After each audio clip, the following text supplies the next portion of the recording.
Marcel D. Ward, thesoulexpands.com. A Coin of Edward VII by Fergus Hume, Chapter 2. An Anonymous Letter. After the ride of the evening came the silence of the night. The children departed amidst the stormy laughter of Morley, and it was Anne's task to see that the triplets were put comfortably to bed. She sat in the nursery and watched the washing and undressing and hair curling, and listened to their joyous chatter about the wonderful presents and the wonderful pleasures of that day.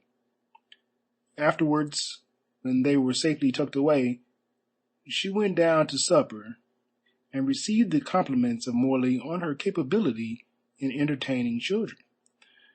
Mrs. Morley also, and in a more genuine way, added her quota of praise. "You are my right hand, Miss Denham," she said, with a smile in her weary blue eyes. "I don't know what I shall do without you." "Oh, Miss Denham is not going," said the master of the house. "Who knows?" smiled Anne. "I have always been a wanderer, and it may be that I shall be called away suddenly." It was on the tip of Morley's tongue to ask by whom, but the hardening of Anne's face and the flash of her dark eyes made him change his mind. All the same, he concluded that there was someone by whom she might be summoned, and guessed also that the obeying of the call would come as an unwilling duty. Mrs. Morley saw nothing of this. She had not much brain power, and what she had was devoted to considerations dealing with the passing hour. At the present moment, she could only think that it was time for supper, and that all present were hungry and tired. Hungry Anne certainly was not, but she confessed to feeling weary. Making some excuse, she retired to her room, but not to sleep. When the door was locked, she put on her dressing gown, shook down her long black hair, and sat by the fire. Her thoughts were not pleasant. Filled with shame at the knowledge of his treachery towards the woman he was engaged to marry, and Giles had kept close to Daisy's side during supper and afterwards. He strove to interest himself in her somewhat childish chatter, and made her so happy by his mere presence that her face was shining with smiles. Transfigured by love and by gratified vanity, Daisy looked really pretty, and in her heart was scornful of poor Anne, thus left out in the cold. She concluded that Giles loved her best after all, and did not see how he every now and then stealthily glanced at the governess, wearily striving to interest herself in the breezy conversation of Morley or the domestic chatter of his wife. In her heart, Anne had felt a pang at this desertion, although she knew that it was perfectly justifiable, and unable to bear the sight of Daisy's brilliant face, she retired thus early. She loved Giles. It was no use blinking the fact. She loved him with every fiber of her nature, and with a passion far stronger than could be felt for him by the golden-haired doll with the shallow eyes. For Giles, she would have lost the world, but she would not have him lose his for her.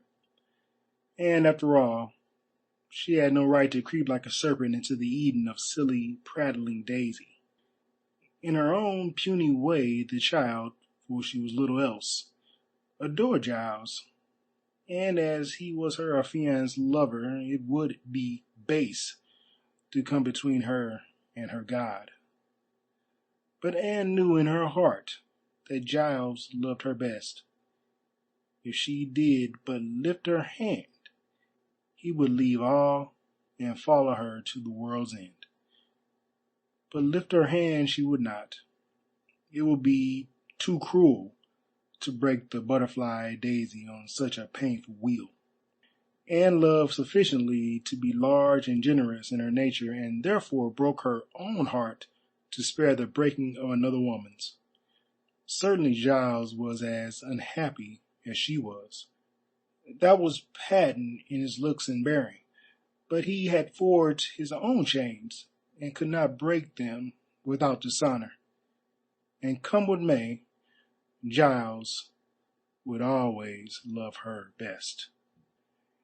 Anne's meditations were disturbed by a knock at the door. Glancing at the clock, she saw it was close on midnight, and wondering who wished to see her at so late an hour, she opened the door. Daisy, in a blue dressing gown, with her golden hair loose and her face flushed, entered the room. She skipped towards Anne with a happy laugh, and threw her arms round her neck. "I could not sleep without telling you how happy I am," she said, and with a look of triumph displayed the ring. Anne's heart beat violently at this visible sign of the barrier between her and Giles. However, she was too clever a woman to betray her emotion, and examined the ring with a forced smile. "Diamonds for your eyes, rubies for your lips," she said softly. "A very pretty fancy." Daisy was annoyed. She would rather that Anne had betrayed herself by some rude speech, or, at least, by discomposed manner. To make her heart ache, Daisy had come, and from all she could see, she had not accomplished her aim. However, she still tried to wring some sign of emotion from the expression or lips of the calm governess.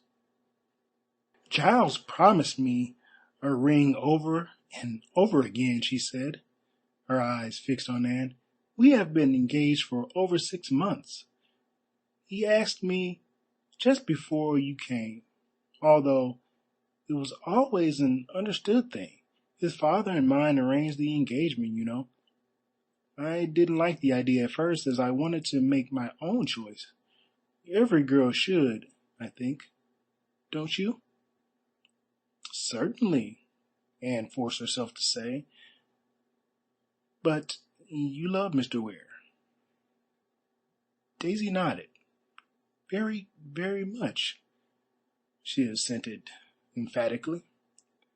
"I must have loved him without knowing it, but I was only certain when he asked me to marry him. How lucky it is he has to make me his wife," she sighed. "If he were not bound—" Here she stopped suddenly, and looked into the other woman's eyes. "What nonsense!" said Anne good-humoredly, and more composed than ever. "Mr. Ware loves you dearly. You are the one woman he would choose for his wife. There is no compulsion about his choice, my dear." "Do you really think so?" demanded the girl feverishly. "I thought it was the ring, you know." "What do you mean, Daisy?" "He never would give me the ring, although I said it was ridiculous for a girl to be engaged without one. He always made some excuse, and only tonight— But I have him safe now," she added, with a fierce abruptness, "and I'll keep him." "Nobody wants to take him from you, dear." "Do you really think so?" said Miss Kent again. "Then why did he delay giving me the ring?" Anne knew well enough. After her first 3 meetings with Giles, she had seen the love light in his eyes, and his reluctance to bind himself irrevocably with the ring was due to a hope that something might happen to permit his choosing for himself. But nothing had happened, the age of miracles being past, and the vow to his dead father bound him. Therefore, on this very night he had locked his shackles and had thrown away the key, and had made it plain to him that she could not, nor would she, help him to play a dishonorable part. He had accepted his destiny, and now Daisy asked why he had not accepted it before. Anne made a feeble excuse, the best she could think of. Perhaps he did not see a ring pretty enough, she said. It might be that, replied Daisy reflectively. Giles has such good taste. You did not show me what he gave you tonight. Miss Denham would rather not have shown it, but she had no excuse to refuse a sight of the gift. Without a word, she slipped the bangle from her wrist. Daisy's jealous eyes noted that she had kept it on till now, and handed it to the girl. "Oh, how sweet and pretty!" she cried, with artificial cordiality. "Just a ring of gold with a coin attached. May I look?" And without waiting for permission, she ran to the lamp. The coin was a half-sovereign of Edward VII, with 3 stones, a diamond, an amethyst, and a pearl, set in a triangle. A thin ring of gold attached it to the bangle. Daisy was not ill pleased that the gift was so simple. Her engagement ring was much more costly. "It's a cheap thing," she said contemptuously. "The coin is quite common." "It will be rare some day," said Anne, slipping the bangle on her wrist. "The name of the king is spelt on this one Edwardus, whereas in the Latin it should be Edvardus. I believe the issue is to be called in. Consequently, coins of this sort will be rare some day. It was kind of Mr. Ware to give it to me." Daisy paid no attention to this explanation. "An amethyst, a diamond, and a pearl," she said. "Why did he have those 3 stones set in the half-sovereign?" Anne turned away her face, for it was burning red. She knew very well what the stones signified, but she was not going to tell this jealous creature. Daisy's wits, however, were made keen by her secret anger, and after a few moments of thought she jumped up, clapping her hands. "I see it! The initials of your name. Amethyst stands for Anne, and diamond for Denham." "It might be so," replied Miss Denham coldly. "It is so," said Daisy, her small face growing white and pinched. "But what does the pearl mean?" "Ah, that you are a pearl." "Nonsense, Daisy. Go you to bed, and don't imagine things." "It is not imagination," cried the girl shrilly, "and you know that well, Anne. What right have you to come and steal Giles from me?" "He is yours," said Anne sharply. "The ring—" "Oh, yes, the ring. I have his promise to marry me, but you have his heart. Don't I know? Give me that bangle." And she stretched out her hand with a clutching gesture. "No," said Anne sternly. "I shall keep my present. Go to bed. You are overtired. Tomorrow you will be wiser." "I am wise now. Too wise. You have made Giles love you." "I have not. I swear I have not," said Anne, beginning to lose her composure. "You have, and you love him. I see it in your face. Who are you to come into my life and spoil it?" "I am a governess. That is all you need to know." "You look like a governess," said Daisy insultingly. "I believe you are a bad woman, and came here to steal Giles from me." Daisy! Anne rose to her feet and walked towards the door.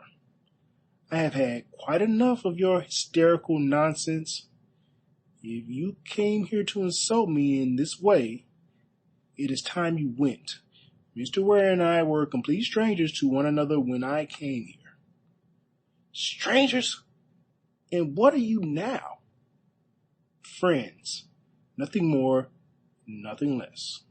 So you say. And I dare say Giles will say the same thing did I ask him. Anne's face grew white and set. She seized the foolish, hysterical little creature by the wrist and shook her. I'll tell you one thing, she said softly, and her threat was the more terrible for the softness. I have black blood in my veins, for I was born at Martinique. And if you talk to Giles about me, I'll kill you. Go and pray to God that you may be rid of this foolishness. Daisy, wide-eyed, pallid, and thoroughly frightened, fled whimpering and sought refuge in her own room. Anne closed the door and locked it so as to prevent a repetition of this unpleasant visit. Then she went to open the window, for the air of the room seemed tainted by the presence of Daisy. Flinging wide the casement, Anne leaned out into the bitter air and looked at the wonderful white snow world glittering in the thin, chill moonlight.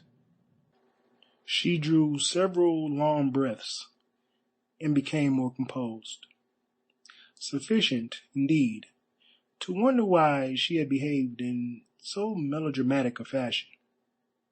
It was not her custom to so far break through the conventions of civilization, but the insults of Daisy had stirred in her that wild Negro blood to which she had referred.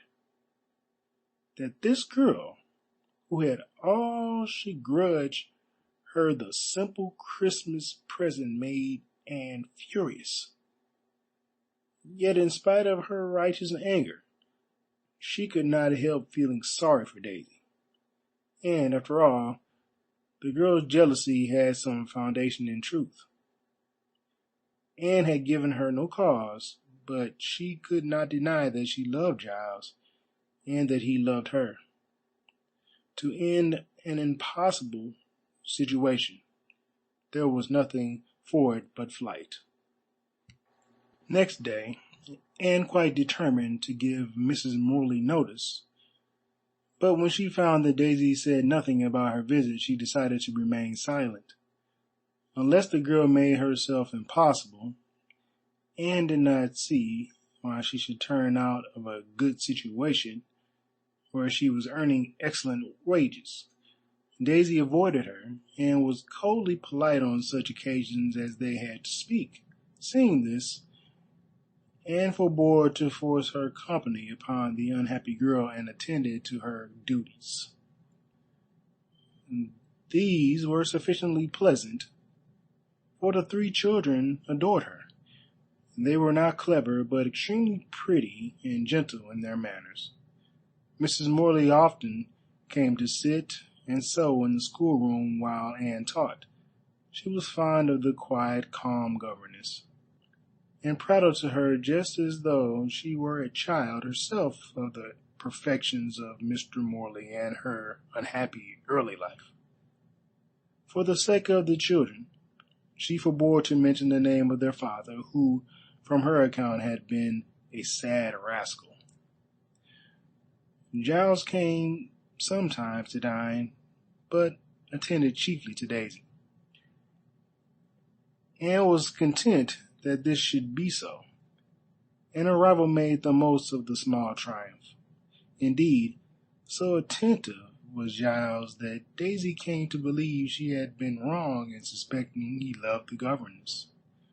She made no further reference to Anne, but when Miss Denham was present, narrowly watched her attitude and that of Ware. Needless to say, she saw nothing to awaken her suspicions, for both Giles and Anne were most careful to hide their real feelings. So far, the situation was endurable, but it could not continue indefinitely. Anne made up her mind to leave. On the day before New Year, she was wondering what excuse she could make to get away when an accident happened which set her duty plainly before her and did away with all necessity for an excuse. It occurred at breakfast. The little man was fond of his meals and enjoyed his breakfast more than any other.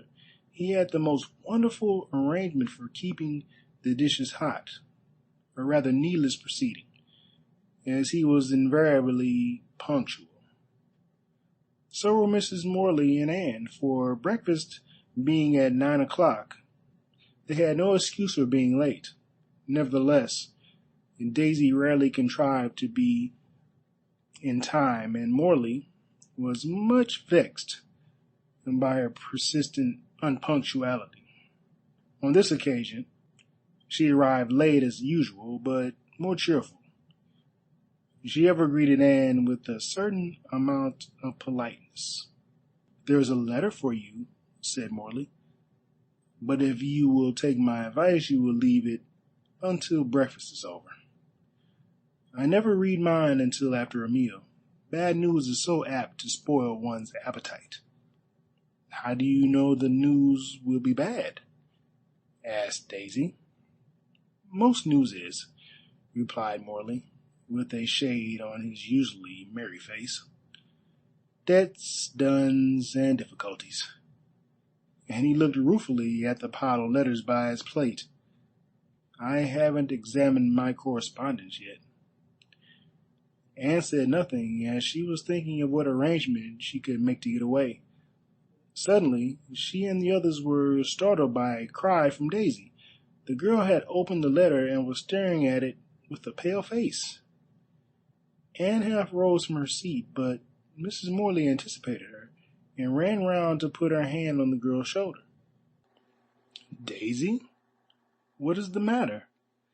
The letter," gasped Daisy, with chattering teeth. Then she cast a look full of terror at the astonished Anne. "She will kill me," cried the girl, and fell off the chair in a faint. Morley hastily snatched up the letter. It was unsigned, and apparently written in an uneducated hand on common paper. He read it out hurriedly, while Anne and Mrs. Morley stood amazed to hear its contents. "Honored Miss," read Morley slowly, "this is from a well-wisher to say that you must not trust the governess who will kill you because of G.W. and the Scarlet Cross." Anne uttered a cry and sank back into her chair, white as the snow out of doors. "The Scarlet Cross," she murmured. "Again the Scarlet Cross." End of chapter 2. Recording by Marcel D. Ward, thesoulexpands.com.